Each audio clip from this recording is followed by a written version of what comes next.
कहानी स्टार्ट कर दी क्या?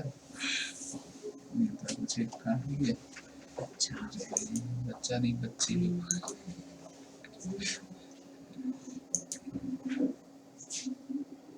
ये वाला कर लिए थे, नहीं कर लिए थे, कर लूँगा। आप जाके सो जाओ।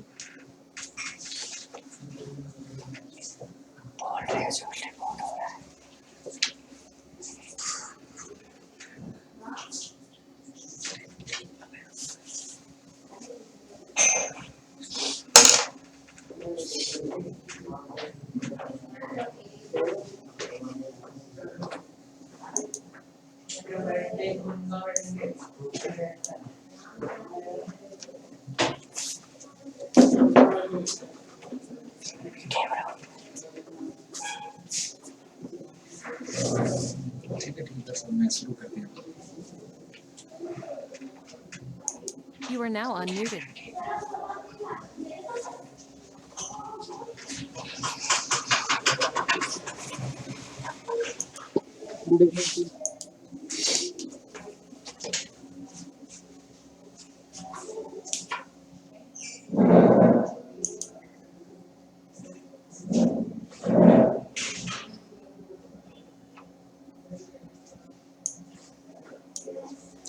Okay, hello everyone.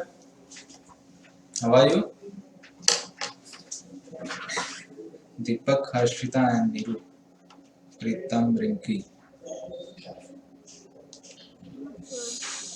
Can you hear me? Okay, fine. That's good. Okay, hello everyone. So, like Niru is this is okay. Hello, Sonu. Niru, is this your first class?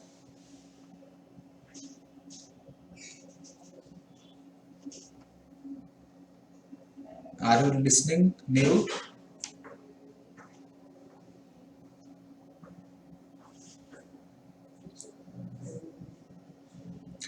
Okay. Good evening. Good evening, everyone.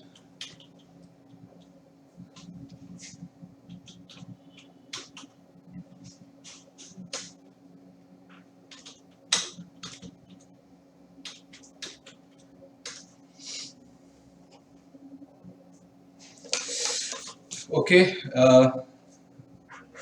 अगर किसी को previous lecture का जो basic हमने कुछ चीजें पढ़ी थी एनएलएम का, लाइक लॉज ऑफ मोशन हमने पढ़ा था, देन उसके बाद कुछ हमने एग्जांपल्स भी किए थे, एंड हमने सूडो फोर्स के कॉन्सेप्ट को भी समझा था कि how a weight of a body increases और डिक्रीजेस जब कोई एलिवेटर में रखा होता है, एक्सलेरेट करता है या फिर डीएक्सलेरेट करता है। ठीक है, तो हमने काफी कुछ पोर्शन में बोल सकता हूँ एनएलएम का जो एक बेसिक कॉन्सेप्ट है, वो सारी चीजें हम डिस्कस कर चुके थे, एंड कुछ क्वेश्चंस भी हमने प्रैक्टिस किया था। सो उसी को हम कंटिन्यू करेंगे, एंड आज हम कुछ और क्वेश्चन से डिस्कस करेंगे, एंड अलोंग विद दैट हम फ्रिक्शन को भी स्टार्ट करेंगे, फ्रिक्शन को भी इन्वॉल्व करेंगे कि अगर फ्रिक्शन अवेलेबल होता है तो क्या इफेक्ट पड़ेगा, and how it will affect the motion of A particle, किसी पार्टिकल को ऑब्जेक्ट का बॉडी का कैसे मोशन हो अफेक्ट करेगा। हर्षिता, कुछ पूछना चाहती हो आप? No, sir. ओके फाइन, ठीक है। Neeru, can you listen me? क्या आप मेरी आवाज सुन पा रही हो?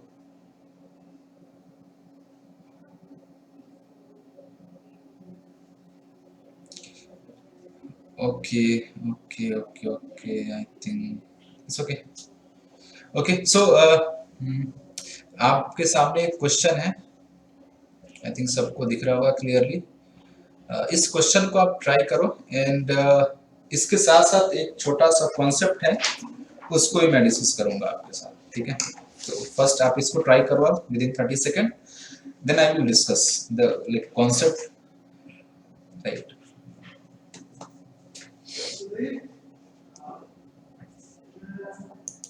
Just do it try, and जिसका भी आंसर आ जाता है आप फटाफट रिप्लाई कर दो मुझे।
किसी का आंसर आया? अगर आंसर आया तो क्विकली रिप्लाई करो।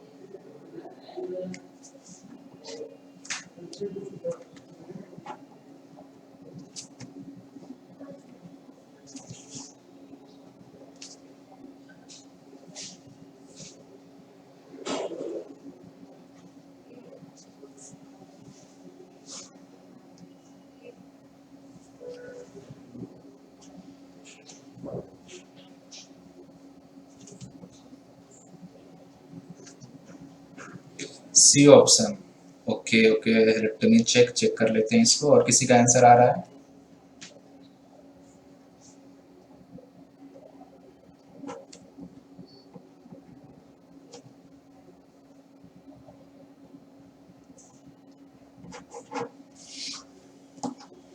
C option. Okay, let us check कर लेते हैं इसको। ऑप्शन सही है या गलत? इसी इजी क्वेश्चन है, वैसे कुछ खास स्पेशल इस क्वेश्चन में नहीं है। अगर आपको बेसिक कॉन्सेप्ट्स आते हैं तो आप इस क्वेश्चन को कर सकते हो। ठीक है, आओ देखो करते हैं इस क्वेश्चन को।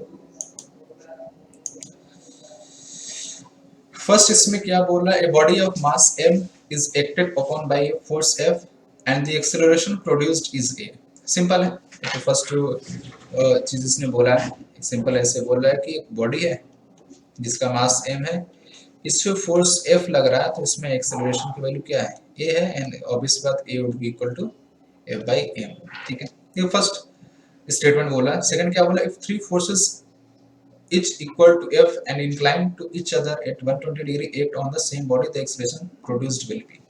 आप देखते हैं क्या बोल, लेट अस सपोज कि एक बॉडी है ऐसे, ठीक है, इस पे F जो है लाइक तीन फोर्सेस लग रहे हैं, थ्री फोर्सेस कुछ इस तरीके से, सो दैट कि तीनों फोर्स के बीच जो एंगल क्या है वो 120 डिग्री है। ठीक है, तो एक फोर्स ऐसे हो गया एंड सेकेंड फोर्स मैं बना रहा हूँ इस तरीके से, थर्ड फोर्स इस तरीके से। देखो आप इसको, सेकेंड फोर्स ऐसे and third force like this, इस तरीके से, सो दैट कि ये जो एंगल है ये क्या है?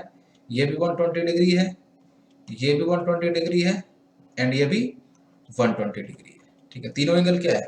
120। लेट अस से इसको 1 नाम दे देते हैं, इसको 2 एंड इसको 3 नाम दे देते हैं। तो ये बोल रहा है कि ये जो पार्टिकल है या ये जो बॉडी है, ये जो ऑब्जेक्ट है, इसका भी मास m है, इसका एक्सेलरेशन कितना? तो एक्सेलरेशन निकालने से पहले हमें क्या निकालना पड़ेगा कि नेट फोर्स इस पार्टिकल पे कितना लग रहा है, राइट? एक हमारे horizontal and vertical component balance is okay okay, ठीक है। और देख लेते हैं, कोई इशू नहीं, हर तरीके से कर सकते हैं, कोई दिक्कत नहीं है। ठीक है, तो पहले हम एक चीज देख लेते हैं, ये जो पार्टिकल है, ठीक है, मतलब ये जो मास m है, इस पे नेट फोर्स कितना लग रहा है। ठीक है, तो नेट फोर्स निकालने के तरीके दो हैं, आप डायरेक्टली भी देख के बता सकते हो, उस तरीके से भी देख के बता सकते हो। ये फोर्स का वेक्टर क्वांटिटी है, फोर्स और ये फोर्स, इन दोनों के बीच का एंगल 120 डिग्री है, तो इसका आप रिजल्टेंट निकाल लो। ठीक है, एक तरीका ये है, तो रिजल्टेंट आप निकालो। चलो इस तरीके से करते हैं, तो मैं फोर्स 2 और फोर्स 3 का रिजल्टेंट निकाल रहा हूँ, ध्यान से देखना। फोर्स 2 एंड फोर्स 3 का F डैश में मान लेता हूँ, तो रिजल्टेंट आप निकालोगे कैसे? आपका आएगा F1 फोर्स के स्क्वायर प्लस F2 फोर्स के square plus twice of F1 F2 means twice of F square into cos of 120 degree. ठीक है, cos of 120 degree, and cos of 120 degree होता है -1/2। ठीक है, -1/2 आएगा तो 2 इससे कैंसिल आउट हो जाएगा, माइनस F स्क्वायर आ जाएगा। ठीक है, तो twice of F square minus F square क्या आ जाएगा? सिंपली F आ जाएगा। ठीक है, मतलब कि फोर्स 2 और फोर्स 3 का रिजल्टेंट आप निकालोगे तो कितना आ जाएगा? F ही आएगा। इन टर्म्स ऑफ मैग्नीट्यूड की हम बात कर रहे हैं।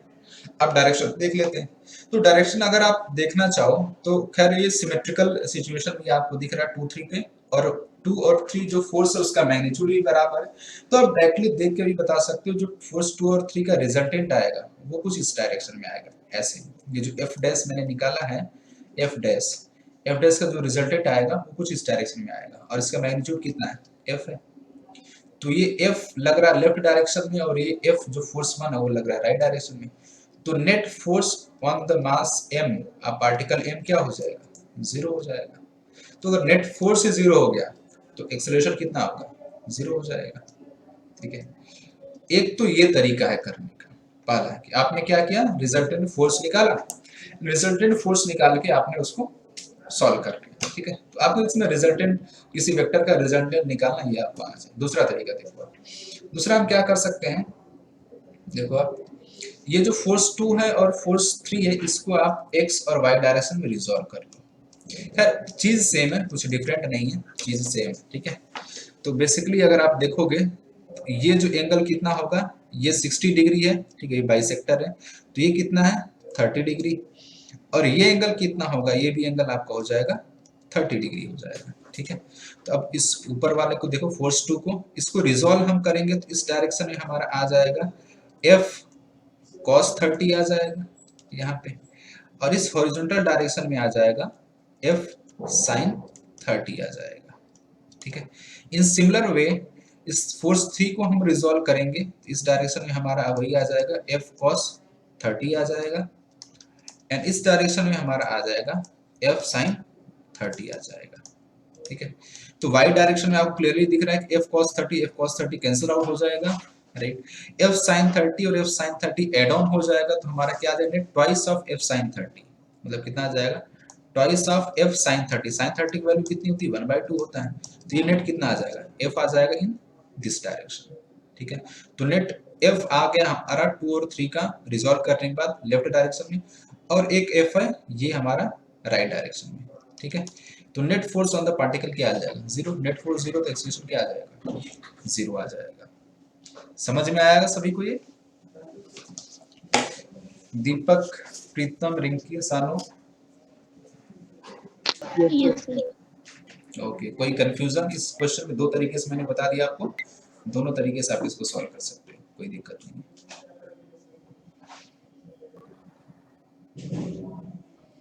ओके ओके ओके ओके सानू, दीपक, चलो बढ़िया है, बहुत बढ़िया, बहुत बढ़िया, अच्छी बात है। चलो फिर हम नेक्स्ट मूव करते हैं। एक छोटा सा, एक सिमिलर पैटर्न का एक छोटा सा कॉन्सेप्ट है, उस कॉन्सेप्ट को समझ लेते हैं, ठीक है। शायद आपने सुना भी होगा, मे बी, अगर जिसने सुना होगा बता देना। वो है लामीज थ्योरम। खैर थ्योरम में कुछ खास नहीं है, वर्ड ऐसा है, लामीज थ्योरम, राइट। ये किसी ने सुना है इसके पहले लामीज थ्योरम के बारे में, या क्या होता है ये? हाँ हाँ No, sir. आइडेंटिफाई कर रहा है जो ये बैकग्राउंड में आवाज कैसी आ रही है? जहां भी आप पढ़ रहे हो, बैकग्राउंड में अगर कोई शोरगुल कर रहा हो तो उसको मना कर दो, ठीक है। चलो कोई बात नहीं, अगर सुना है आपने तो अच्छी बात, नहीं सुना है तो भी अच्छी बात है, इसको हम डिस्कस कर लेते हैं। तो लामीज थ्योरम क्या बोलता है कि अगर किसी ऑब्जेक्ट पे, किसी पार्टिकल पे, वो इक्विलिब्रियम पोजीशन पे है due to 3 different forces acting on that object और particle, then the relation would be like this, ठीक है। कैसे? स्टेटमेंट अगर मैं बोलूं, स्टेटमेंट सिंपल सी ये है कि इफ एन ऑब्जेक्ट और particle is at point O and is at equilibrium due to 3 different forces acting in 3 different direction, then the relation of force is defined as, किस तरीके से डिफाइंड है देखो आप उसको। लेट अस सपोज कि यहाँ पे पॉइंट O है, कोई पार्टिकल रखा हुआ है, इस पे 3 फोर्सेस लग रहे हैं। लेट अस सपोज एक F1 फोर्स लग रहा है इस डायरेक्शन में, एंड लेट अस सपोज एक F2 फोर्स लग रहा है इस डायरेक्शन में, एंड F3 फोर्स लग रहा है इस डायरेक्शन में, एंड एंगल भी डिफाइन किया गया है, ये एंगल अल्फा है, ये एंगल बीटा है, एंड ये एंगल गामा है, ठीक है। सच दैट ये जो O है, या जो पार्टिकल अगर कोई O पर होगा, कोई ऑब्जेक्ट होगा, कोई बॉडी अगर O पर होगा, तो ये क्या है, इज इन इक्विलिब्रियम, ये इक्विलिब्रियम में है, मतलब कि इसका कोई मोशन नहीं हो रहा है, ठीक है। तो अगर ऐसा सिचुएशन होता है जहां पे कोई पॉइंट है, या फिर कोई ऑब्जेक्ट भी, पॉइंट भी हो सकता है, कोई ऑब्जेक्ट भी हो सकता है, 3 फोर्सेस एक्ट करें 3 डिफरेंट डायरेक्शंस और इक्विलिब्रियम में है, तो then we can define a relation, या फिर आप बोल सकते हो जो लामीज थे एक साइंटिस्ट, उन्होंने एक रिलेशन डिफाइन किया। और रिलेशन क्या था?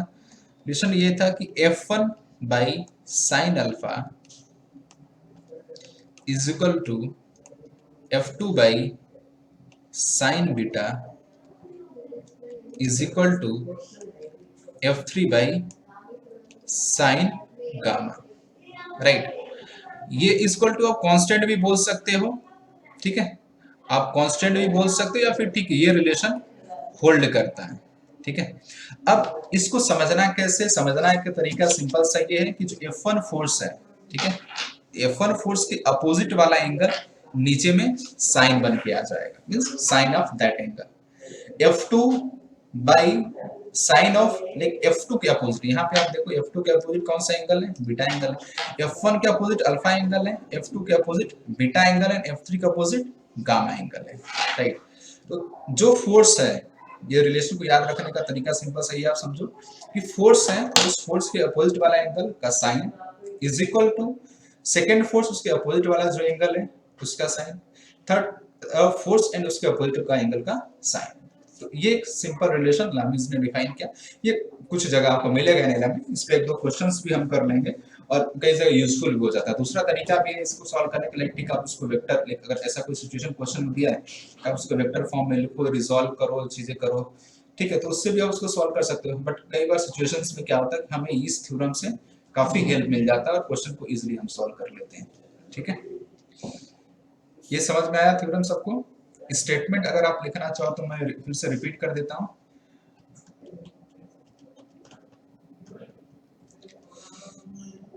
ये क्लियर है सभी को? दीपक, हर्षिता, प्रीतम, रिंकी? यस सर, एक बार स्टेटमेंट बोल। ओके, देखो अगर मैं स्टेटमेंट आपको बोलूं, स्टेटमेंट सिंपल सही है। If an object is placed at point O is at equilibrium due to three different forces acting in three different directions, then we can define a relation in three different forces in such a manner। वो manner क्या है, ये जो मैंने आपको लिखा है यहाँ, F1 by sin alpha is equal to F2 by sin beta is equal to F3 by sin gamma। Simple सा आप ये समझो, अगर कोई ऑब्जेक्ट है, कोई पार्टिकल है, ठीक है, वो इक्विलिब्रियम में है तीन डिफरेंट फोर्सेस की वजह से, तो उस पार्टिकल पे, उस ऑब्जेक्ट पे, उस बॉडी पे तीन फोर्सेस लग रहे हैं, वो भी तीन डिफरेंट डायरेक्शन में, ठीक है। तो उस तीन जो फोर्सेस हैं, उस तीनों फोर्सेस में हम एक रिलेशन दिखा सकते हैं, वो लामीज ने डिफाइन किया, ठीक है।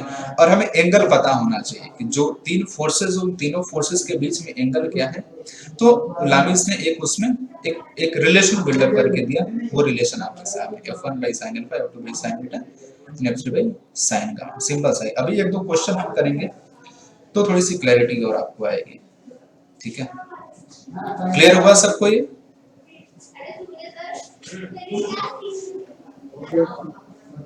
ओके प्रीतम, चलो बढ़िया। तो देखो सिंपल थ्योरम यही है, थ्योरम ऐसा बहुत कुछ डेरिवेशन नहीं है। बेसिकली रिजल्ट को कई जगह यूज में लिया जाता है और कुछ जगह बुक्स में भी आप हो सकता है ऑब्जर्व करोगे, और क्वेश्चन में तो खैर यूज में आता ही है, ठीक है। ये बेसिकली हमारे क्वेश्चन को सॉल्व करने में और आसानी हेल्प करता है, बेसिकली ऐसा आप बोल सकते हैं, ठीक है। देखो आप एक सिंपल सा क्वेश्चन करते हैं इसमें, जो थोड़ी सी क्लैरिटी और आई है। एक एग्जांपल देखो आप, सॉरी इसको हटा दो।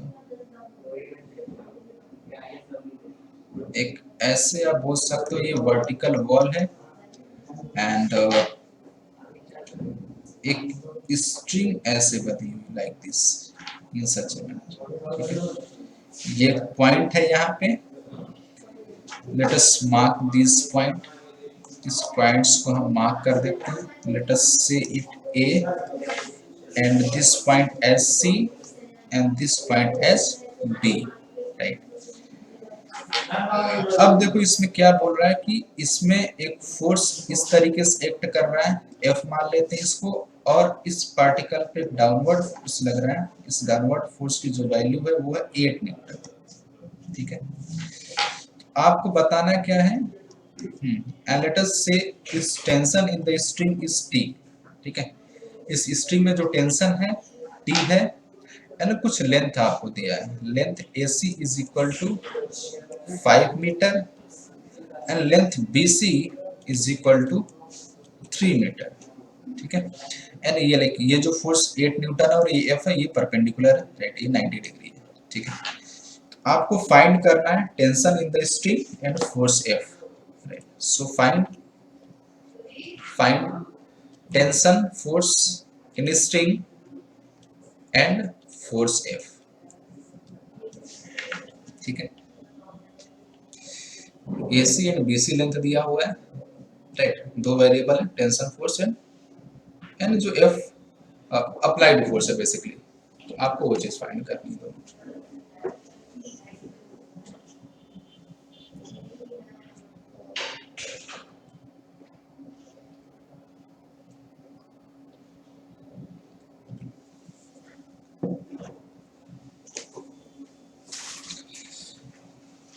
डायरेक्टली आपको जो हमने ऊपर रिलेशन पढ़ा उसी को अप्लाई करना, कुछ भी नहीं करना उसमें, nothing.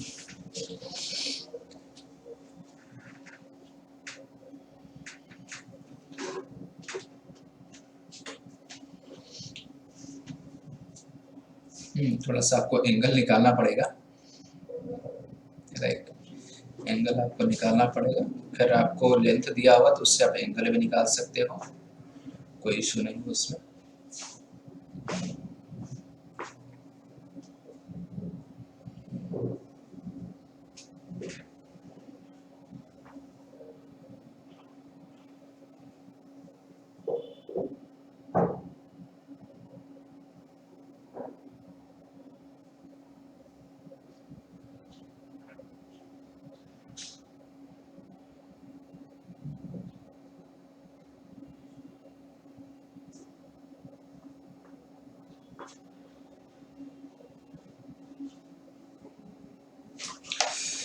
Anyone got the answer? किसी का आंसर आया? फिर आपको डायरेक्टली रिलेशन में लिखना है, बस एक छोटा सा इसमें चीज है, आपको जो मेहनत करना है वो है आपको एंगल फाइंड करने में। Once you get the angle you can easily solve it, कुछ भी नहीं करना है इसमें आपको, ठीक है। चलो एक चीज मैं आपको बता भी देता हूँ और आसान कर देता हूँ आपके। कॉस ऑफ कितना होता है 3/5 means cos 53 degree is equal to 3/5 होता है, ठीक है। cos of 53 degree is equal to 3/5। ये शायद अगर आपको लाइक 53 डिग्री और 37 डिग्री का आइडिया अगर आपको होगा तो, and cos of 37 degree is equal to 4/5 आता है, ठीक है। तो सिमिलर पैटर्न में आप साइन भी निकाल सकते हो, साइन 37 डिग्री कितना आ जाएगा, सिंपली 3/5 आ जाएगा। बेसिकली आपको क्या करना है, ये एंगल अगर आप निकाल लोगे तो सारी चीजें सॉल्व हो जाएंगी। Let us set this angle as theta, तो आप सिंपली क्या लिख सकते हैं, आपको क्या पता है, AB लेंथ AC लेंथ पता है एंड BC लेंथ पता है, so you can write this as cos of theta is equal to BC by AC। BC is 3 and AC is 5, this implies theta would be 53 degree, right. Theta आपको कितना मिल गया, 53 degree मिल गया। अब आप तो easily solve कर सकते हो, ठीक है। थीटा इज 53 डिग्री, तो आपको ठीक है, तीन फोर्सेस का आप नेमिंग कर दो, आप उसको सॉल्व कर लो।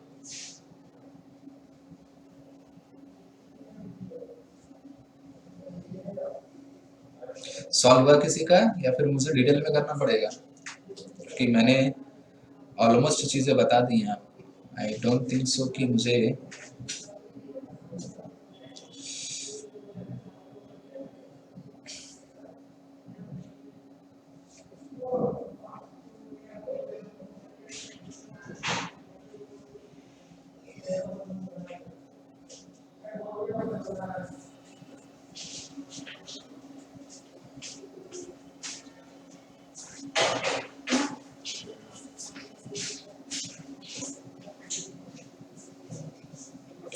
किसी का नहीं आया,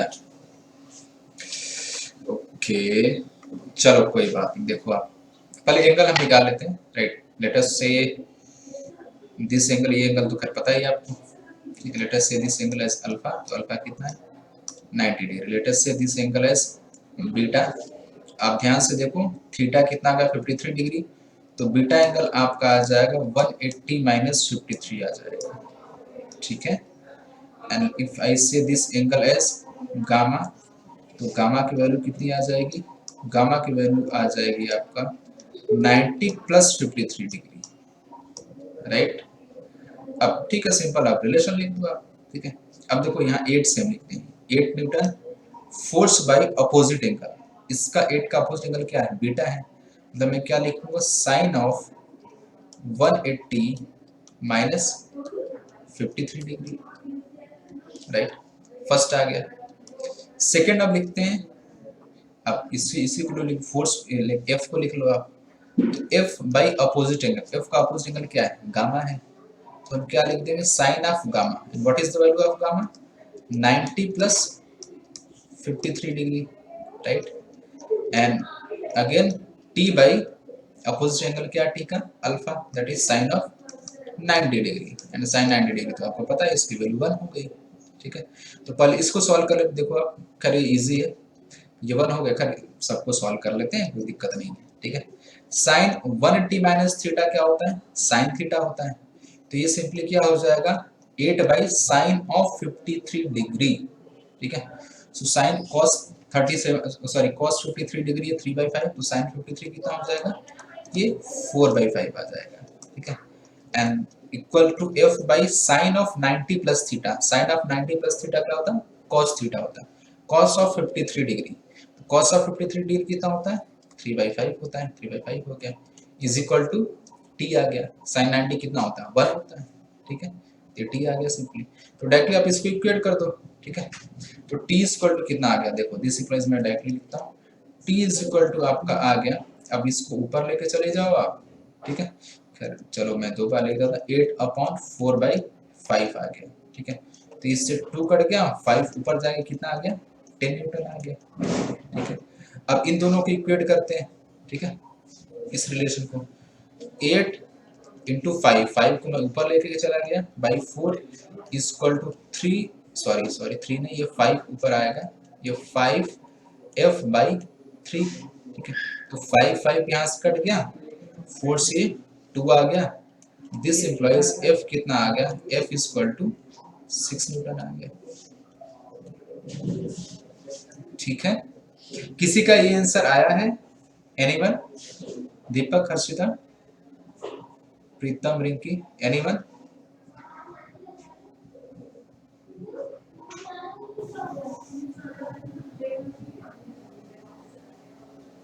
Can you explain once again, sir?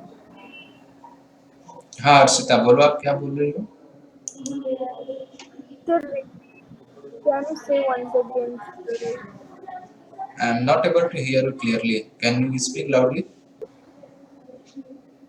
Sir, can you explain once again, sir? Okay, fine, okay, I will explain. Rest people, Pritam and Rinki, Sanu, have you got this one?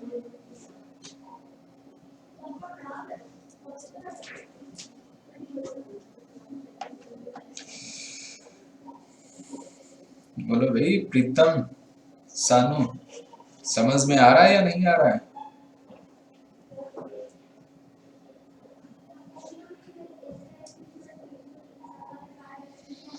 Silent mode में चले गए,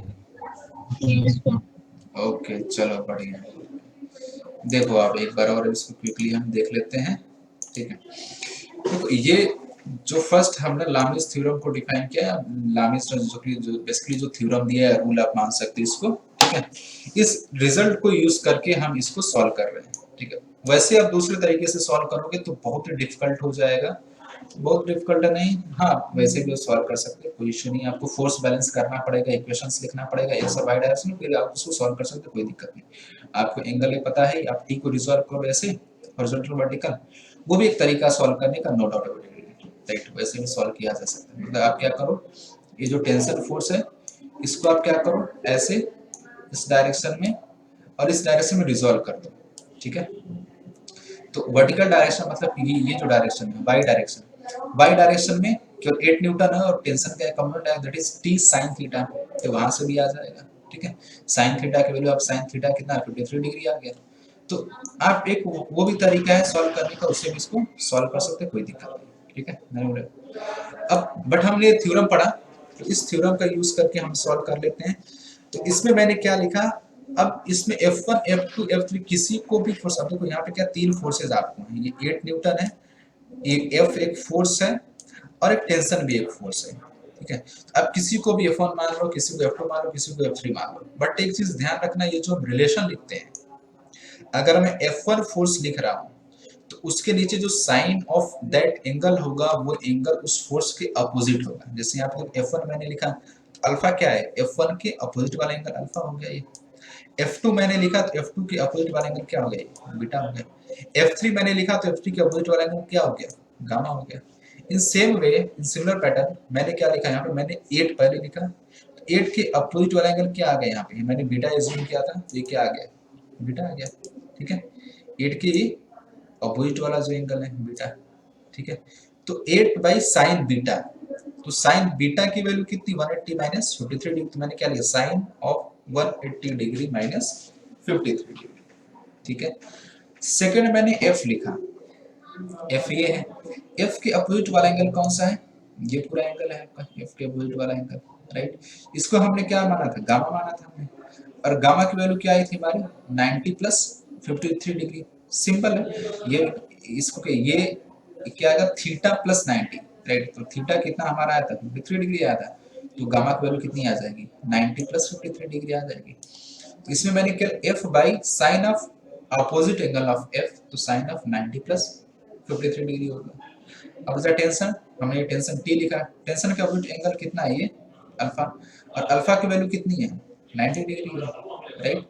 तो इसमें हमने simply क्या लिख दिया, T by sine 90 angle लिख दिया, ठीक है।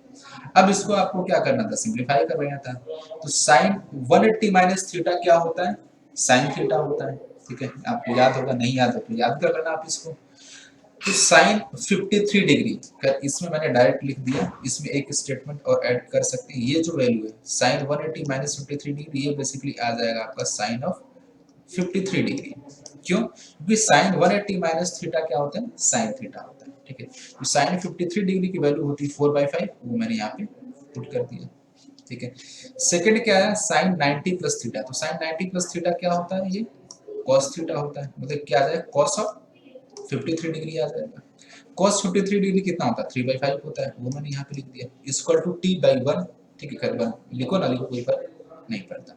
तो इस ये हमारा एक रिलेशन मिल गया, सोल्यूशन मैंने क्या कर लिया, 2 बार सॉल्व कर लिया, एक बार ये वाला जो टर्म है इसको और इसको लेके मैंने सॉल्व किया, एक बार इन दोनों टर्म को लेके सॉल्व कर लिया, ठीक है। बिकॉज तीनों क्या इक्वल है, तो किसी भी दो टर्म को लेके आप सॉल्व कर सकते हैं। तो जो एक नोन वाला जो टर्म है उसको मैंने लिया और एक जो अननोन वाला टर्म है उसको मैंने लिया, तो 2 बार मैंने लिखा, एक फर्स्ट टाइम में टेंशन को रिलेट किया, सेकेंड टाइम में जो एफ फोर्स उसको मैंने रिलेट किया, सॉल्व किया, मुझे क्या मिल गया, टेंशन की वैल्यू 10 मिल गई और एफ की वैल्यू 6 मिल गई।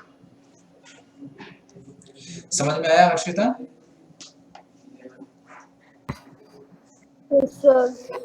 ओके, दूसरा भी तरीका है इसको सॉल्व करने का, नो डाउट आप टेंशन को रिजॉल्व करो, एक T sin theta and cos theta and x और y डायरेक्शन में फोर्स को बैलेंस करो, बिकॉज़ जो पार्टिकल है वो इक्विलिब्रियम है, उससे भी आप कर सकते हैं, कोई दिक्कत नहीं है, ठीक है। वो भी तरीका है इसको सॉल्व करने का, ठीक है। किसी को कुछ पूछना है इस कॉन्सेप्ट में, इस पर्टिकुलर टॉपिक में, देख अभी जो जस्ट अभी हमने क्वेश्चन किया इसमें, एनीवन, दीपक, प्रीतम, सानू?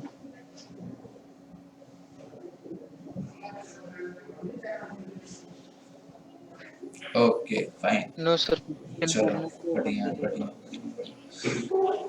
Okay fine. तो ये कई जगह आपको यूज में आ सकता है, ठीक है, बट इसका अल्टरनेट भी है, ऐसा नहीं कि हम अगर इस थ्योरम को हम नहीं जानते तो हम नहीं कर पाएंगे, ऐसा बिल्कुल भी नहीं है, ठीक है, बिना इसके भी काम चल जाएगा, ठीक है। बट ये कई बार थोड़ा डिफिकल्ट सिचुएशन हमें क्वेश्चन को इजी कर देता है और कुछ नहीं, ठीक है। Okay fine, okay, so let us move on the next, थोड़ा क्विकली हम करते हैं। Okay, so here is the question, एक क्वेश्चन आपके सामने, आई थिंक ये फ्रिक्शन का क्वेश्चन है, फ्रिक्शन भी इसमें है, सो आप केयरफुल होकर इस क्वेश्चन को पढ़ो and try to solve it, then we will discuss the concept involved in this.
Okay everyone, I think anyone got the answer? किसी का आंसर आया?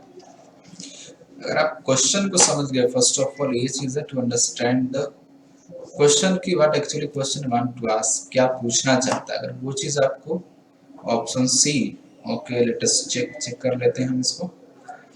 अगर आप क्वेश्चन समझ गए तो फिर सॉल्यूशन निकालना। क्वेश्चन अगर आप समझ गए देन उसके बाद जरूरी है कि उसमें जो कॉन्सेप्ट इन्वॉल्व हो, कॉन्सेप्ट आपको पता होना चाहिए, देन उसके बाद आप उसको सॉल्व कर सकते हैं। Okay let us do it, करते हैं इसको। A block of mass 4 kg is placed on another block of mass 5 kg and block B rests on a smooth horizontal table. The minimum force that can be applied on A so that both blocks move together is 12 Newton. The maximum force that can be applied on B for the block to move together will be। ठीक है, बढ़िया है, simple है। देखो इसमें क्या बोल रहा है, ऐसे बोल रहा है, ठीक है।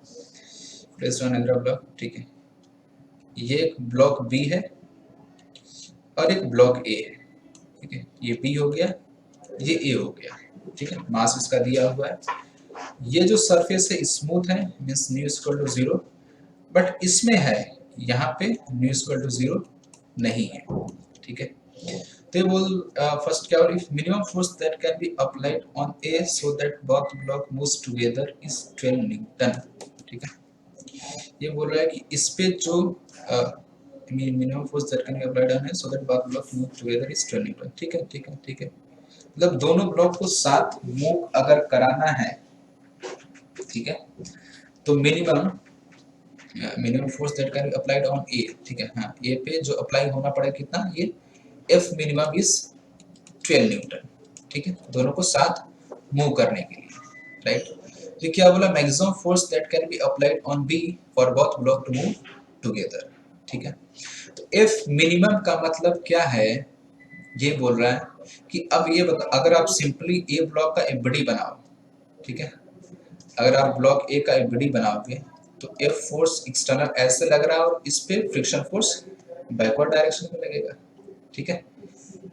तो अगर इस ए ब्लॉक को मूव कराना है, राइट, तो ये जो फोर्स है ए ब्लॉक को मूव कराने में, अगर सिंपली हम ए की बात करें, राइट, और बिकॉज क्या है कि यहाँ पे फ्रिक्शन क्या बोलते हैं, ये जो स्मूथ सरफेस है, ठीक है, खैर हम थोड़ा भी फोर्स लगाएंगे तो ये दोनों मूव करने लगेगा एक साथ, ठीक है। तो अगर ए को केवल अकेले मूव कराना है तो उसके लिए क्या होना चाहिए, ये जो एक्सटर्नल फोर्स है, right, this should be greater than F M का मतलब मैक्सिमम लिमिट ऑफ फ्रिक्शन, ठीक है, मैक्सिमम लिमिट ऑफ फ्रिक्शन। ये किसके बराबर होता है, न्यू एम जी के बराबर होता है, ठीक है। तो हम ये बोल सकते हैं कितना बोल रहा है, ये एफ की वैल्यू कितनी, मिनिमम 12। तो ये जो मैक्सिमम वैल्यू ऑफ फ्रिक्शन है ए और बी के बीच में, उसकी वैल्यू कितनी है, वो 12 न्यूटन है, ठीक है। ये समझ में आ रहा है सबको, आप रिप्लाई, क्योंकि ये थोड़ा सा कॉन्सेप्चुअल क्वेश्चन है और इसको आपको थोड़ा समझना पड़ेगा, राइट। ये बोल रहा है कि minimum force that can be applied on A so that both block move together is 12 Newton. मतलब अब सिंपल आप क्या करोगे, ए ब्लॉक का एफबीडी बनाओ, एफबीडी बना के आप उस पे एक एक्सटर्नल फोर्स एफ अप्लाई करो और फ्रिक्शन फोर्स ऑब्वियस बात है बैकवर्ड डायरेक्शन में एक्ट करेगा। तो ए ब्लॉक को मूव करने के लिए मिनिमम कितना फोर्स होना चाहिए, उस फ्रिक्शन फोर्स से ज्यादा होना चाहिए, तभी वो मूव करेगा, ठीक है। तो यही ये बोल रहा है कि ए ब्लॉक को मूव करने के लिए मिनिमम कितनी फोर्स चाहिए, 12 न्यूटन चाहिए। मतलब क्या है कि वो स्टैटिक, इसमें स्टैटिक काइनेटिक की बात नहीं कर रहा है, तो उतना हम डिटेल में नहीं जाएंगे, बट इसका मतलब कि जो स्टैटिक फ्रिक्शन है, जो ए ब्लॉक को होल्ड करके रखा है, उसकी वैल्यू कितनी है, 12 न्यूटन। या फिर उसको हम ये भी बोल सकते हैं, maximum limit of friction that can be act on the contact surface between block A and B is 12 newton, right, ये हम बोल सकते हैं and that should be equal to mu mg। तो अगर यहाँ पे न्यू की वैल्यू पूछता तो भी हम बता सकते हैं, कोई दिक्कत नहीं, ठीक है। अब इसमें सेकंड स्टेटमेंट क्या बोल रहा है, सेकंड स्टेटमेंट ये बोल रहा है कि the maximum force that can be applied to B for the blocks to move together, right. अब एक चीज आप ध्यान रखना, कभी भी अगर ऐसा सिचुएशन आपको मिलता है, ठीक है, लाइक दो ब्लॉक सिस्टम, ऐसे बहुत सारे क्वेश्चंस आप शायद फेस किए होंगे, अगर नहीं आप फेस किए हो तो आप फेस करोगे, कि पहली चीज हमें ये देखना है कि फ्रिक्शन कहाँ कहाँ अवेलेबल है। तो यहाँ पे ये जो सरफेस है इसमें फ्रिक्शन अवेलेबल है, यहाँ पर नहीं है। अब ये बोला है ब्लॉक बी पे मैक्सिमम कितना फोर्स लगा सकते हैं सो दैट कि both block can move together, right. तो मैक्सिमम लिमिट का मतलब क्या है कि for a certain value of F there is a chance that block A can slip from block B, ठीक है। किसी एक पर्टिकुलर वैल्यू के लिए क्या होगा, जो ब्लॉक ए है वो ब्लॉक बी को छोड़ सकता है, ठीक है।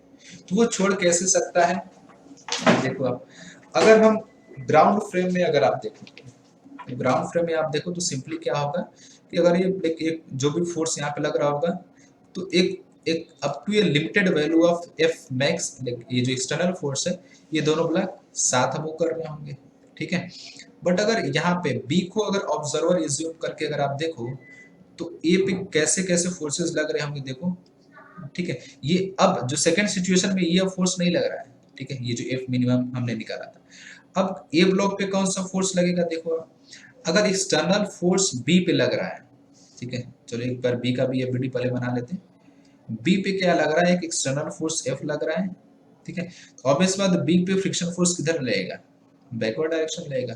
तो ए ब्लॉक पे फ्रिक्शन फोर्स किधर रहेगा, फॉरवर्ड डायरेक्शन में एक्ट करेगा, ठीक है। तो ए ब्लॉक क्यों मूव करता है अगर बी पे फोर्स लग रहा है, तो because of the friction force, friction force की वजह से जो ए ब्लॉक है वो भी फॉरवर्ड डायरेक्शन में मूव करता है, ठीक है। तो अब इसकी मैक्सिमम वैल्यू कितनी है, लेकिन एक चीज और यहाँ पे समझ सकते हो, ये तो हमने ऐसे देख लिया। दूसरा तरीका ये है कि जब ये बी ब्लॉक मूव कर रहा होगा तो अगर बी को एज ए फ्रेम मान के देखेंगे तो बी क्या एक एक्सेलरेटेड फ्रेम है, राइट। अगर हम इफ बी एज ऑब्जर्वर, ठीक है, if B as observer, right, तो ये बी क्या एक एक्सेलरेटेड फ्रेम है, तो ए पे क्या लगेगा, एक सूडो फोर्स लगेगा बैकवर्ड डायरेक्शन में, ठीक है। क्या लगेगा, ये एक सूडो फोर्स लगेगा बैकवर्ड डायरेक्शन में। एंड इस सूडो फोर्स की वैल्यू क्या होगी, इस सूडो फोर्स की वैल्यू होगी mass of A into acceleration of B, ठीक है, या फिर एक्सेलरेशन ऑफ होल सिस्टम भी बोल सकते हो, उसमें कोई दिक्कत नहीं, राइट।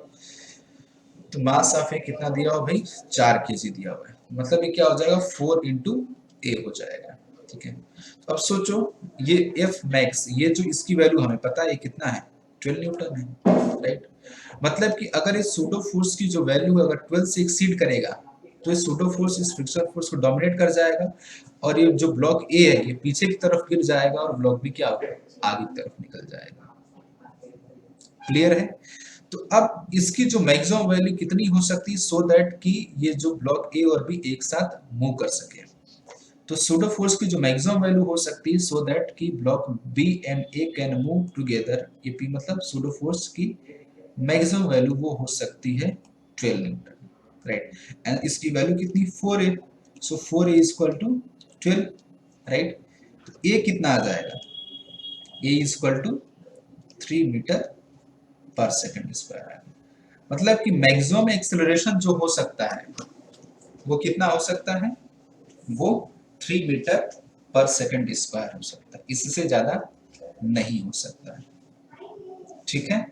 अगर इससे ज्यादा एक्सेलरेट करेगा तो क्या होगा, जो ए वाला है वो उससे गिर जाएगा बैकवर्ड डायरेक्शन, पीछे की तरफ गिर जाएगा ये, ठीक है। तो अब ठीक है, सिंपल हमें मैक्सिमम लिमिट ऑफ एक्सप्रेशन मिल गया so that block A and B can move together. अब बी का एफडी बना के आप चेक कर लो, ठीक है। आपने बी का एफडी बनाया यहाँ पे, राइट। इसकी वैल्यू आपको पता है, मैक्सिमम वैल्यू मैक्सिमम लिमिट आपने पुट किया कितना 12, ठीक है, 12 आपने पुट किया, ठीक है। तो आप बी पे क्या लिख दो, आप रिलेशन लिख दो। देखो बी पे आप फोर्स का रिलेशन लिखोगे तो हमें एफ बताना है, तो F minus friction force that is 12 equal to mass कितना है बी का मास कितना 5 इंटू एक्सीलरेशन मैक्सिमम 3 हो गया। तो एफ की वैल्यू कितनी हो जाएगी 15 प्लस 12 दैट इज 27 न्यूटन। ठीक है, तो maximum force can be applied on block B so that block A and block B can move together is 27 newton. समझ में आया ये या फिर से एक्सप्लेन करना पड़ेगा? आप एक बार इसको सोल्यूशन को देखो, अगर किसी को कोई कंफ्यूजन होता है बताओ, फिर से डिस्कस करते हैं इसको। अच्छा कॉन्सेप्ट है ये और कई बार रिपीट होगा ये।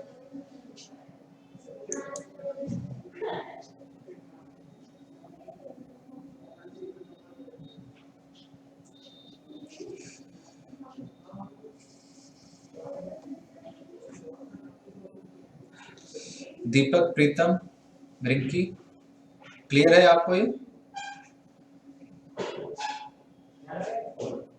Yes, sir. ओके,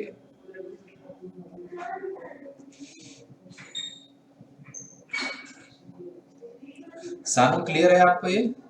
क्योंकि ये बहुत इंपॉर्टेंट कॉन्सेप्ट है फ्रिक्शन का, कई बार इस तरीके के सवाल पूछे जाते हैं। चलो बढ़िया है, दीपक को क्लियर है। सर रिपीट कर दो एक बार।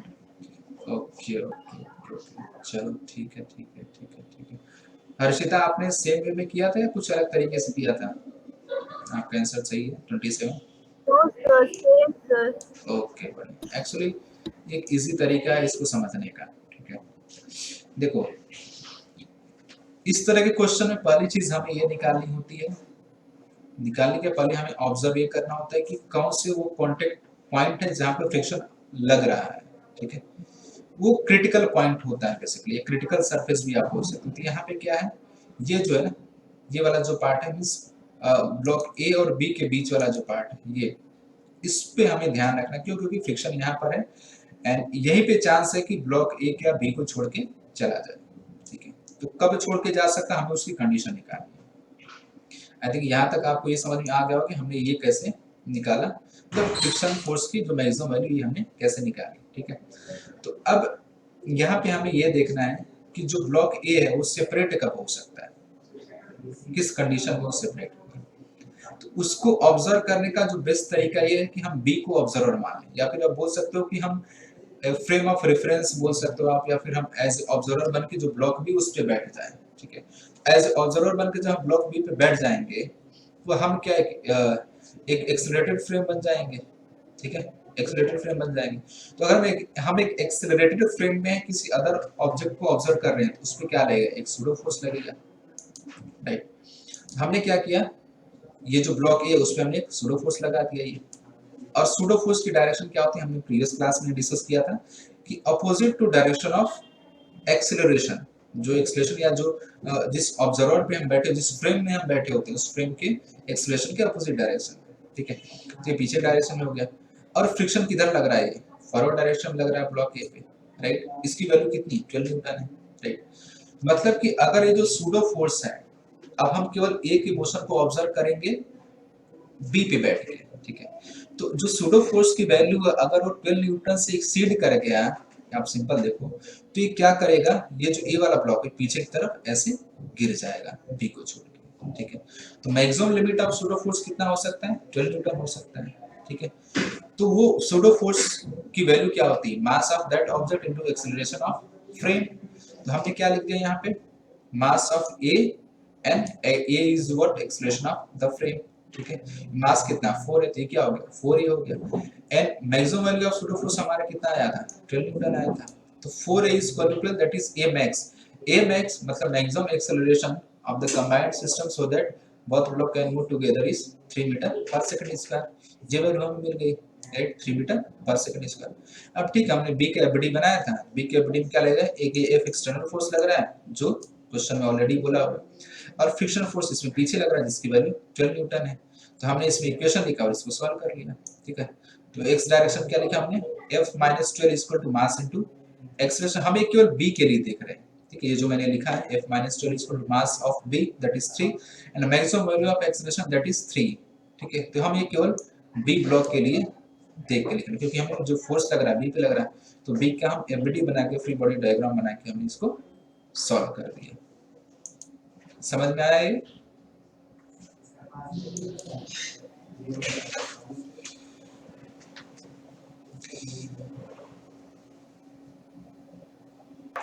ओके ओके ओके फाइन, चलो बढ़िया। ओके सो नेक्स्ट मूव करें अब हम,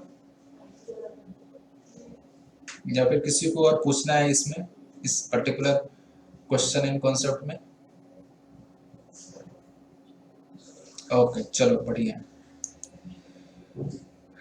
okay so let's move on next one. ये एक सिंपल सा क्वेश्चन है, फटाफट ट्राई कर दो। आई थिंक ये इजी है। इसमें हम ज़्यादा टाइम नहीं लेंगे, इसको क्विकली हम करेंगे। ठीक है, अब एक दो क्वेश्चन उसको हम क्विकली करेंगे क्योंकि इजी क्वेश्चन है, सिंपल एनएलएम का क्वेश्चन है, इसमें तो फ्रिक्शन भी नहीं है।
ओके काफी टाइम लगा रहे आप लोग। Anyone got the answer? Harshita, did you get the answer?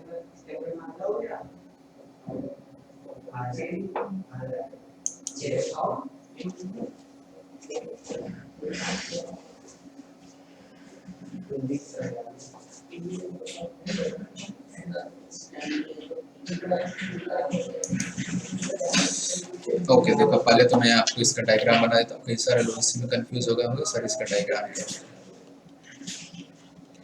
इसका डायग्राम कुछ इस तरीके से है, से पुली है, ठीक है, एक मास यहाँ पर है, ऐसे स्ट्रिंग ऐसे पुली पे होकर जाके इधर आ रही है, और एक मास मान लेते हैं यहाँ पे, लेट अस सेट m1 और इसको m2 बोल करते हैं, ठीक है। और ऑलरेडी दिया हुआ m1 is greater than m2, that means कि इस डायरेक्शन में ऐसे एक्सेलरेशन, इसका डाउनवर्ड होगा और इसका अपवर्ड होगा। और आपको पता होगा कि अगर दो मास सिस्टम, इसका एक्सेलरेशन अगर a डाउनवर्ड है तो मास m2 का एक्सेलरेशन a होगा and that will be in upward direction, right. ये इस तरीके से इसका फिगर बनेगा। D option, okay let us check कर लेते हैं। और किसी का, एनीवन? ओके चलो कोई बात नहीं। एक्चुअली इसका एक डायरेक्ट भी आंसर होता है, acceleration is equal to m1 minus m2 upon m1 plus m2 into g, ये आंसर होता है। खैर वो आएगा भी, अभी हम उसको सॉल्व करेंगे तो वो रिजल्ट भी आ जाएगा, तो डायरेक्टली उससे आप जो रेशियो जो कुछ भी दिया उसको आप निकाल सकते हैं, कोई दिक्कत नहीं है। ओके चलो कोई बात नहीं, आओ करते हैं इसको, ठीक है। कांस्टेंट रिलेशन से हमें पता है कि m1 का एक्सेलरेशन डाउनवर्ड होगा a एंड m2 का एक्सेलरेशन a होगा अपवर्ड में, ठीक है। अब देखो इक्वेशन लिखते हैं, लेट अस सपोज कि इसमें स्ट्रिंग में टेंशन t है ऐसे, इसमें टेंशन t है ऐसे, ठीक है। तो हम पहले m1 का लिखते हैं। देखो m1 का पहले मैं fd बना रहा हूँ, राइट। m1 का fd बनाएंगे, क्या क्या फोर्सेस लगेंगे, m1 g डाउनवर्ड एक्ट करेगा और टेंशन फोर्स अपवर्ड एक्ट करेगा, और नेट मोशन किधर हो रहा है, नीचे हो रहा है, तो मैं क्या लिखूंगा, m1 g minus t is equal to m1 into a। ये हमारा इक्वेशन नंबर 1 बन गया, ठीक है। अब मैं m2 का fd बना रहा हूँ, मास m2 का, इसमें क्या है, m2g नीचे लगेगा एंड टेंशन फोर्स अपवर्ड लगेगा, और मोशन किधर हो रहा है, अपवर्ड हो रहा है a तो नेट लाइक ग्रेटर फोर्स कौन सा होगा, टेंशन हो गया, तो इसका इक्वेशन हम क्या लिखेंगे, tension minus m2g is equal to m2a, equation number second हो गया। ठीक है, just add equation number 1 and equation number 2। ठीक है, अब ध्यान से देखो, इक्वेशन 1 एंड 2 को आप ऐड करोगे तो यहाँ पे माइनस टी, यहाँ पे प्लस टी है, माइनस टी प्लस टी क्या हो जाएगा, जीरो हो जाएगा। आपको क्या मिलेगा, आपको मिलेगा m1 minus m2 into G is equal to m1 plus m2 into A. This implies acceleration क्या हो जाएगा, m1 minus m2 upon m1 plus m2 into G. ठीक है, ये बहुत स्टैंडर्ड रिजल्ट की तरह है, आप इसको चाहो तो याद भी रख सकते हो। अगर कहीं भी आपको टू ब्लॉक सिस्टम दिखे, ठीक है, टू ब्लॉक पुली सिस्टम अगर ऐसा आपको दिखे, तो आप डायरेक्टली बोल सकते हो कि एक्सेलरेशन क्या होगा, m1 का मतलब कि जिसका मास ज्यादा है, m2 का मतलब जिसका मास कम है, अपॉन लाइक ऊपर सब्ट्रैक्ट करना है, घटाना है, तो ज्यादा जिसका मास है माइनस जिसका कम मास है, नीचे दोनों का समेशन हो जाएगा इंटू जी हो जाएगा। ठीक है, ये सिंपल सा फंडा है इसको समझने का, राइट। तो डायरेक्टली आप दो ब्लॉक सिस्टम, तीन ब्लॉक सिस्टम है तो आप दो को एक मान के वैसे उसको सॉल्व कर सकते हो, कोई दिक्कत नहीं है। ठीक है, तो अब सिंपल है, हमें रिजल्ट मिल गया एक्सप्रेशन, एक्सप्रेशन की वैल्यू इसमें ऑलरेडी दी हुई, कितना g/4 दिया हुआ है। ठीक है, ये की जगह आप क्या पुट कर दो, g/4 पुट कर दो आप। ठीक है, देखो तो खैर चलो इसी में, चलो अलग से पुट कर देते हैं, कोई नहीं, आपके लिए आसानी हो जाएगी। g/4 is equal to m1 minus m2 upon m1 plus m2 into G. तो जी तो इससे कट गया, अब इसको क्रॉस मल्टीप्लीकेशन कर देते हैं तो देखो क्या आ जाएगा, इधर आ जाएगा आपका m1 plus m2 is equal to 4 times m1 into m2, मतलब ये क्या आ जाएगा 4m1 माइनस 4m2 हो जाएगा। ठीक है, अब m2 को मैं लेफ्ट साइड लेके आ जा रहा हूँ और m1 को राइट साइड, तो m2 को मैं इधर लेके आऊंगा तो क्या हो जाएगा, प्लस हो जाएगा, मतलब क्या आ जाएगी 5m2 is equal to 4m1 minus m1, मतलब कितना आ जाएगा ये 3m1 आ जाएगा। अब हमें रेशियो क्या पूछा, m1 बाई m2 का, so m1 by m2 would be equal to m1 by m2, कितना आ जाएगा 5/3 आ जाएगा। समझ में आया ये, प्रीतम, रिंकी, हर्षिता कड़ी, हाँ रसिया यू आर राइट। चलो बढ़िया है, रिंकी आपको समझ में आया, दीपक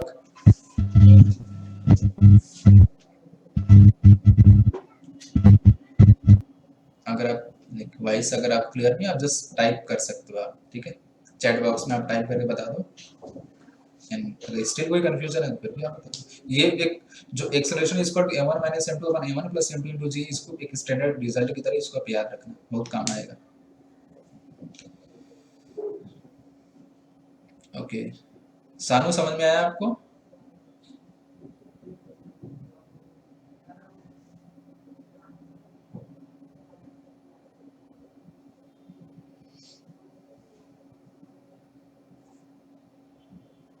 ओके, फाइन फाइन फाइन, चलो बहुत बढ़िया, बहुत बढ़िया, बहुत बढ़िया, अच्छी बात है।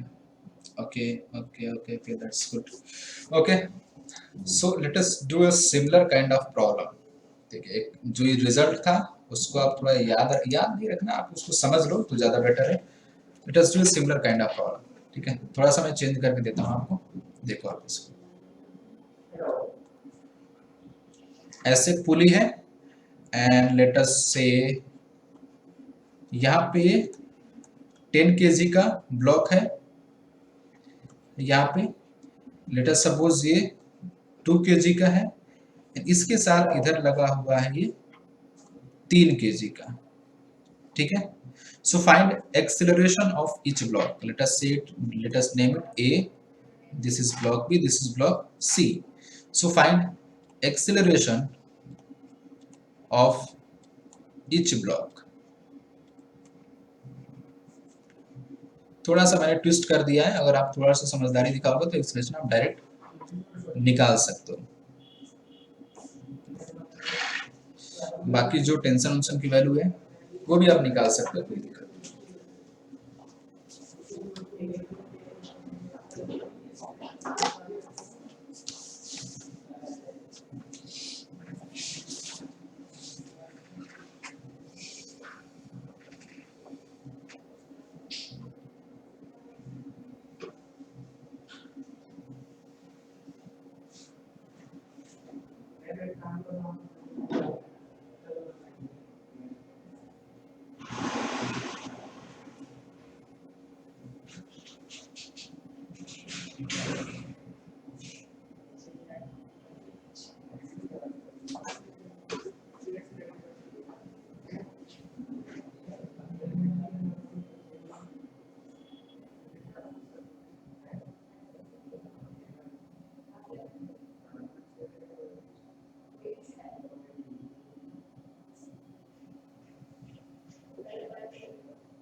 Sorry, find acceleration of each block में लिखना भूल गया।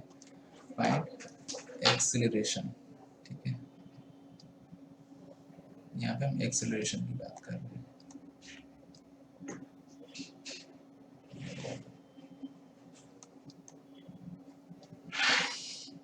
Anyone got the answer? किसी का आंसर आया?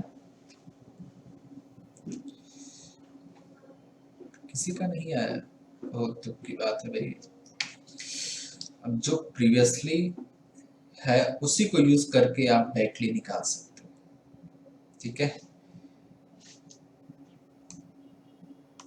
देखो इसमें एक चीज अगर आप सॉर्ट करना चाहो तो अगर आप ब्लॉक बी और सी को आप देखो, ब्लॉक बी और सी के लिए ये जो टेंशन फोर्स है क्या है, ये फॉर ब्लॉक बी एंड सी एक इंटरनल फोर्स है, राइट।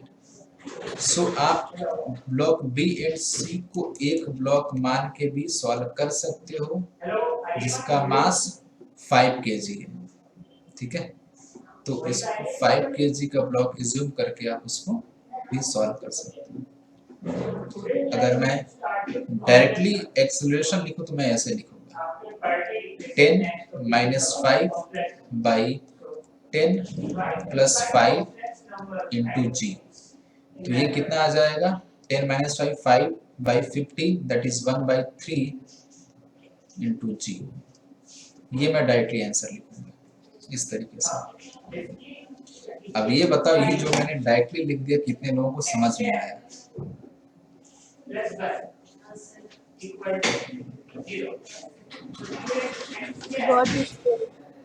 हर्षिता समझ में आया आपको? ओके, प्रीतम समझ में आया आपको ये जो डायरेक्टली मैंने लिखा? ओके, ऐसे आप भी डायरेक्टली लिख सकते हो, नथिंग टू डू, कुछ भी नहीं करना है इसमें, ठीक है। देखो मैंने कैसे किया, सिंपली जो अभी हमने इक्वेशंस लिखे आप उस तरीके से भी कर सकते हो, नो डाउट। हमने क्या रिलेशन निकाला था, acceleration is equal to m1 minus m2 upon m1 plus m2 into G, ठीक है।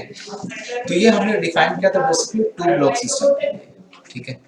तो 2 ब्लॉक सिस्टम हो, 3 ब्लॉक सिस्टम हो, 4 ब्लॉक सिस्टम कोई भी हो, हम मास देख के एक चीज बता सकते हैं कि डायरेक्शन ऑफ एक्सेलरेशन क्या होगा। जो जिधर हैवी मास होगा, हैवी वेट होगा, वो नीचे आएगा, जो लो मास होगा वो ऊपर जाएगा, ठीक है। हमें ये दिख रहा है कि यहाँ पे नेट 10 है तो ये डाउनवर्ड आ जाएगा और यहाँ पे नेट 5 है तो ये अपवर्ड जाएगा। तो अगर टेंशन इस स्ट्रीम में टेंशन नहीं पूछ रहा है, ठीक है, तो हम कैसे सिंपली सॉल्व कर सकते हैं?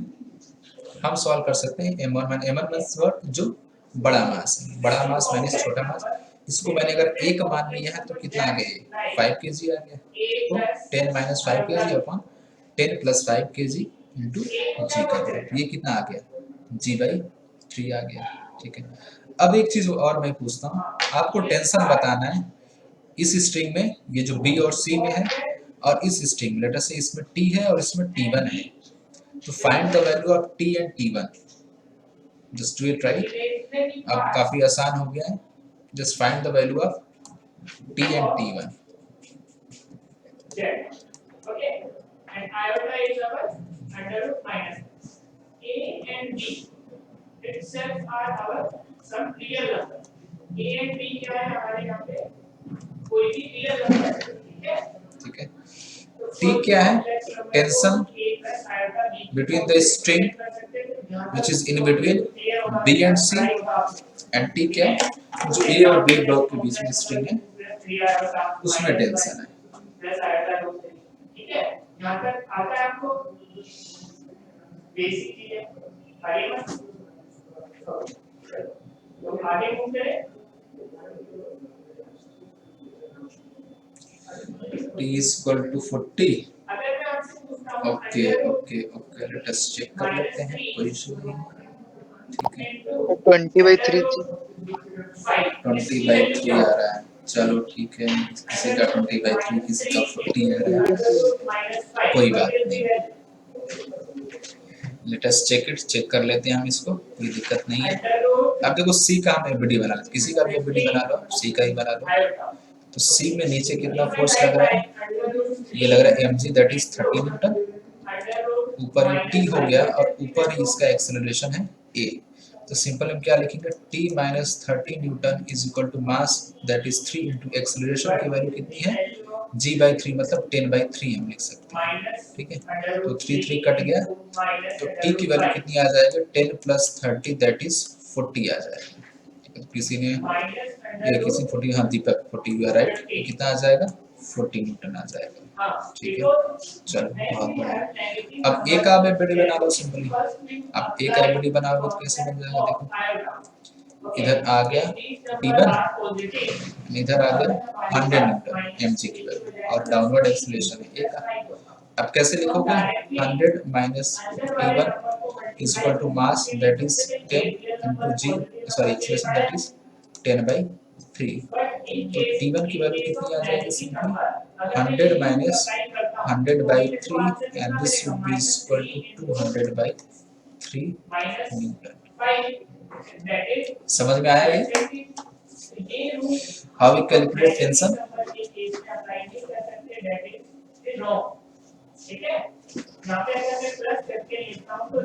रिंकी आपको समझ में आया ये क्वेश्चन,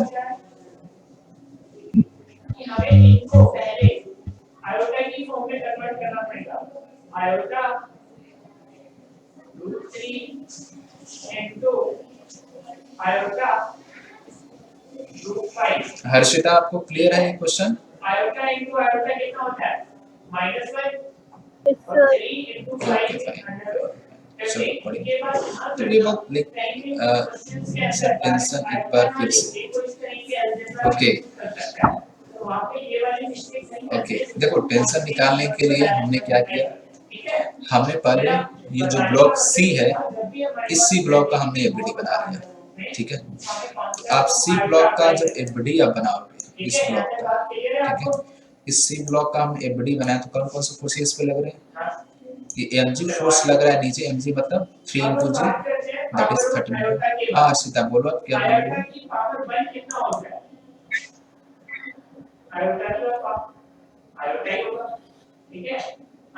ओके चलो ठीक है।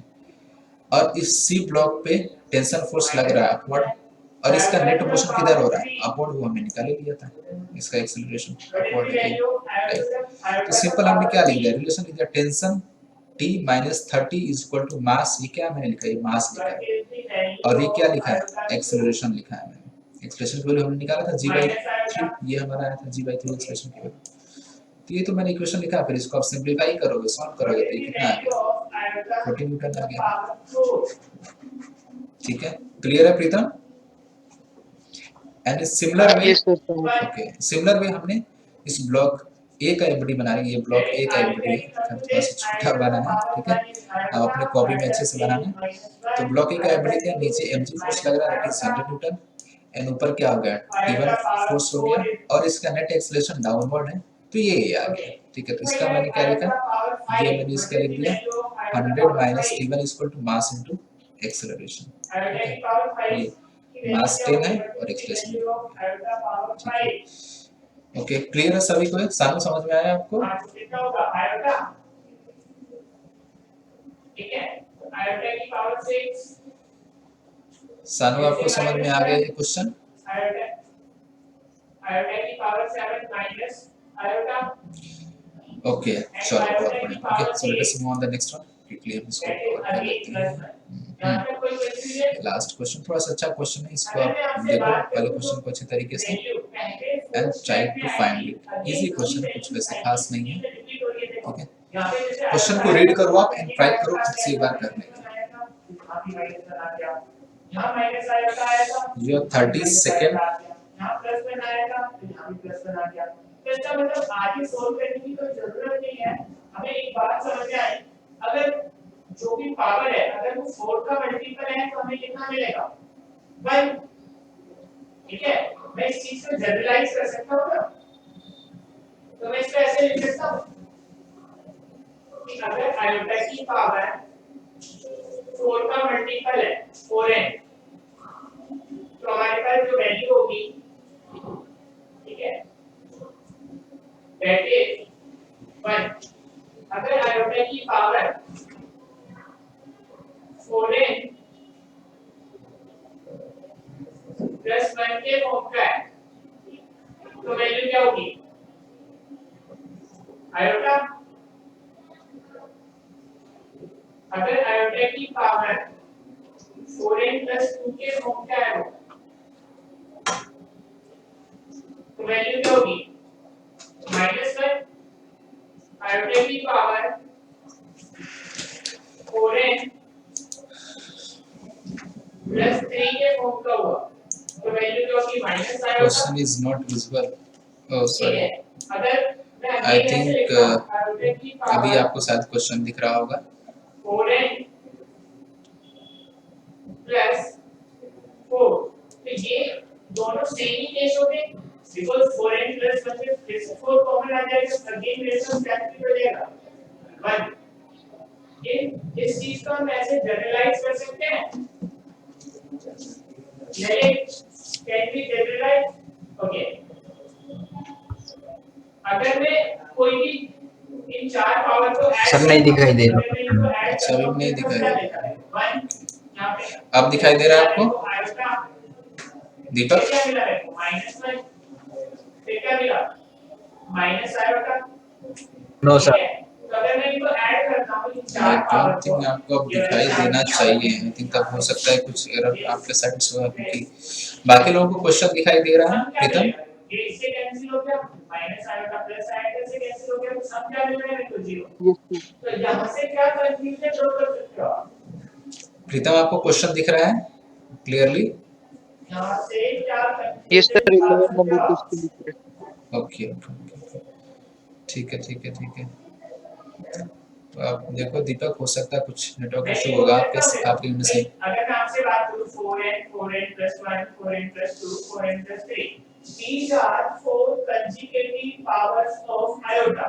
मैं ये बोल सकता हूं कि ये 4 iota की consecutive powers है, ऐसा बोल सकता हूं भाई। अगर मैं ऐसे लिखता हूं, जैसे मान लो, ठीक है, कोई भी 4 कंजुगेटिव पावर, सबसे सिंपल ले लेते हैं। जैसे मान लो हमने लिया आयोटा प्लस आयोटा स्क्वायर, ठीक है, फिर लिया आयोटा क्यूब, ठीक है, फिर लिया आयोटा की पावर 4। दीपक आपका नेटवर्क इशू है। ये तो आयोटा ही रहेगा, ए ऑप्शन सर अब दिखाई दे रहा है। हाँ, आपके साइड से थोड़ा नेटवर्क इशू था। अब देखो करते हैं इसको। तो इसमें क्या बोला, in the arrangement shown by what acceleration the boy must go up so that 100 kg block remains stationary on the wedge. Wedge is fixed and the friction is absent everywhere.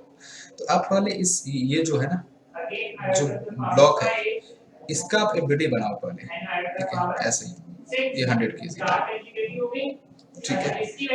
100 kg का आप ABD बनाओगे तो नीचे लग रहा है mg force, mg लिखते हैं, चलो बाद में उसकी वैल्यू पुट कर देंगे, राइट। ऐसे ये एंगल बेसिकली थीटा था, थीटा दैट इज यहाँ पे 53 डिग्री दिया।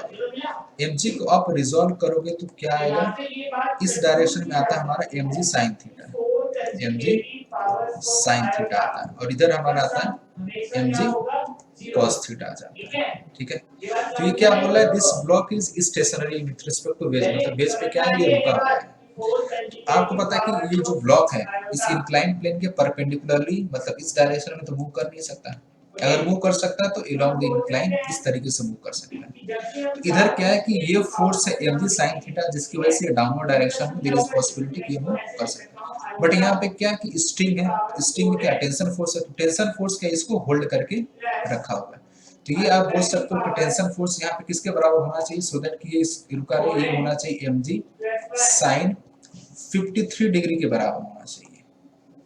ठीक है, mg की वैल्यू कितनी, मास 100 है तो mg कितना हो गया, 1000 हो गया।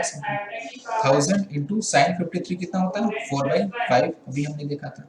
तो टेंशन की वैल्यू कितनी आ जाएगी, टेंशन की वैल्यू आ जाएगी 800 न्यूटन।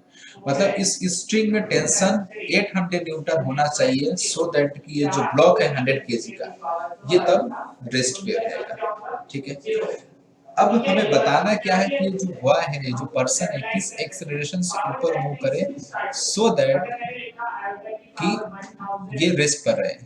अब इसका मतलब ये है कि इस स्ट्रिंग में टेंशन हमें पता चल गया। ठीक है, तो अगर इस बॉय का ये जो पर्सन है, इसका अगर आप एमडी बनाओगे, इसको देखोगे आप, तो इस पे क्या फोर्स लग रहा है, टेंशन फोर्स ऊपर लग रहा है, और इसका एमजी फोर्स डाउनवर्ड लग रहा है। हाँ बोलो बाप हर्षिता, आपकी वॉइस बहुत लो आ रही है। mg cos 53 note sir. Okay, screen आपको नहीं दिख रहा है? Sir, cos sir, how sin 53? आपको ये सिंपलीफाई करके बताना है, sin 53 ठीक है, सिंपल आयोडेट पावर पे डेफिनेशन है। देखो आई थिंक ये पहले भी आपने किया होगा, बाकी सिंपल सा क्वेश्चन है, ट्राई करो। आप सिंपल ये देखो, लाइक ये एंगल क्या है हमारा, अगर इस ये एंगल थीटा है, सो ये एंगल हमारा कितना हो जाएगा, 90 माइनस थीटा, राइट। अगर ये एंगल हमारा 90 माइनस थीटा हो जाएगा, तो ये जो हम लाइन ड्रॉ कर रहे हैं which is perpendicular to the inclined plane, तो ये एंगल हमारा कितना आ जाएगा, थीटा आ जाएगा। And if we resolve this mg perpendicular to the incline, तो क्या आएगा हमारा mg cos theta, along the incline क्या आ जाएगा, mg sin थीटा आ जाएगा। So if the block is not moving along the incline, then tension must balance this force, right? So tension की वैल्यू किसके बराबर होनी चाहिए, mg sin थीटा के बराबर होनी चाहिए। ठीक है, ये समझ में आ रहा है हर्षिता आपको? Yes sir. ओके, लेकिन एक्चुअली आपका कंफ्यूजन क्या था, मैं समझ नहीं पाया अच्छे से। Can you repeat? पहले 4 का मल्टीपल कौन सा है, 19 से पहले 4 का मल्टीपल कौन सा है, बता दो। 16, ठीक है, तो 16 में कितना ऐड करना पड़ रहा है, 19 में 3, तो ये करेगा ऐड की पावर 3 के जैसे। ठीक है, पहले छोटी पावर में ब्रेक करो। Okay, actually I can't hear you clearly. इसको बाद में ब्रेक कर लेंगे, तो पहले इसको Try to calculate 53. 1 की पावर 25 बड़ी होगा। Okay okay okay power 25, can you type थोड़ी बेटर? 24, तो उसके बाद बचेगा क्या, एक आयोडाई बचेगा, 4n प्लस 1। इसका क्या है, होल स्क्वायर है, कंप्लीट का क्या है, होल स्क्वायर। तो सराउंडिंग में साउंड क्लियर नहीं, तो माइनस साउंड आयोडाई। हो रहा है। अच्छा, मेरी वॉइस क्लियर नहीं आ रही है आपको? हम उसको रैशनलाइज कर सकते हैं, ठीक है। तो उसके पीछे से बहुत साउंड हो रहा है। ओके, मतलब बीच में दूसरी वॉइस भी आ रही है। अगर मैं आयोडा से इसको सर आपके बैकग्राउंड में आवाज आ रही है बहुत। Okay okay okay okay okay, चलो कोई बात नहीं। नेक्स्ट इस क्वेश्चन को एंड करके हम सेशन फिर करते हैं, फिर हम नेक्स्ट करेंगे क्लास, उसमें फिर और कुछ एक्स्ट्रा टाइम तक हम डिस्कस कर लेंगे। ठीक है, okay okay okay, option C आ रहा है। ठीक है ठीक है ठीक है ठीक है ठीक है ठीक है ठीक है सर, आई टुक mg cos 53। ओके ठीक, नहीं नहीं, mg cos 53 नहीं होगा, mg sin 53, राइट। चलो कोई नहीं, इसको हम जल्दी से फिनिश करते हैं। ठीक है, अब देखो इस मैन को हम ऑब्जर्व करेंगे। ठीक है, तो मैन का आप सिंपल देखो, टेंशन फोर्स अपवर्ड लगेगा, mg नीचे, mg means what, 50 into 100 that would be 500 Newton, right. और इसका एक्सप्रेशन क्या है, ये अपवर्ड के डायरेक्शन में है। ठीक है, तो इसका हम रिलेशन क्या लिखेंगे, tension minus 500 is equal to mass that is 50 into acceleration. ठीक है, तो हमें टेंशन की वैल्यू पता है, टेंशन की वैल्यू कितनी है, 800 है, right. So 800 minus 500 is equal to 50 है। सो ये कितना आ जाएगा, 300। मींस हम क्या लिख सकते हैं, 50a इज इक्वल टू 300, सो इसको हम डिवाइड करेंगे तो हमें एक्सेलरेशन कितना मिल जाएगा, 6 मिल जाएगा, right. This implies acceleration is equal to 6 metre per second square upward, right. तो इस तरीके से पहला चीज हमें टेंशन से रिलेशन निकालना था। देन उसके बाद हमें क्या करना था, हमें इस मैन का एवरीबॉडी बना के, ऑब्वियस बात है मैन को अपवर्ड मूव करना पड़ेगा टू मेंटेन दैट टेंशन। अब किस एक्सेलरेशन से मूव करना पड़ेगा, वो 6 मीटर पर सेकंड स्क्वायर से। क्लियर है सबको ये? Sorry, any doubt in this question? इस क्वेश्चन कुछ पूछना है आपको?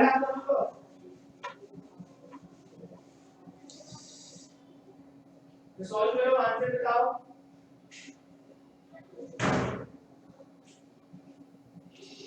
ओके फाइन फाइन फाइन, ठीक है ठीक है ठीक है ठीक है, ओके ओके फाइन सम, ठीक है। Okay then we'll end this session here, and in next class we'll discuss like some more questions of friction, and parallelly we'll start with circular motion also, right? So आप इसको practice करो, and अगर कोई भी confusion, कोई query या कोई particular question में अगर आपको डाउट आता है तो आप उसको पूछ लेना नेक्स्ट सेशन में, ठीक है।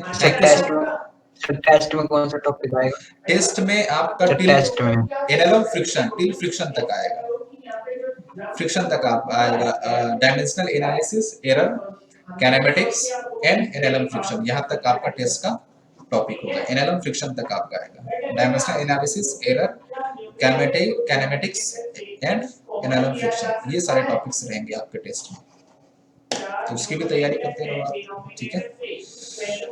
Okay, thank you so much everyone, and we'll end today's session here, and let us we'll meet on the next session. Thank you, sir. Thank you so much everyone. Thank you sir. Thank you, thank you.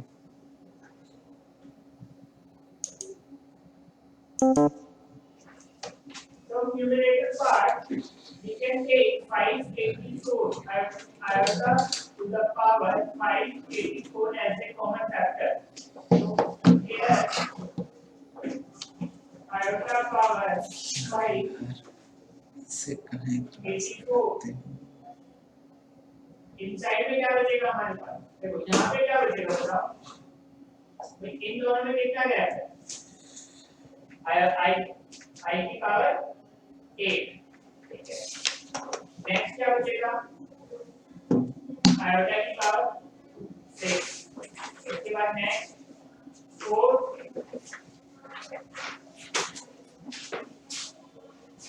Last में क्या बचेगा 2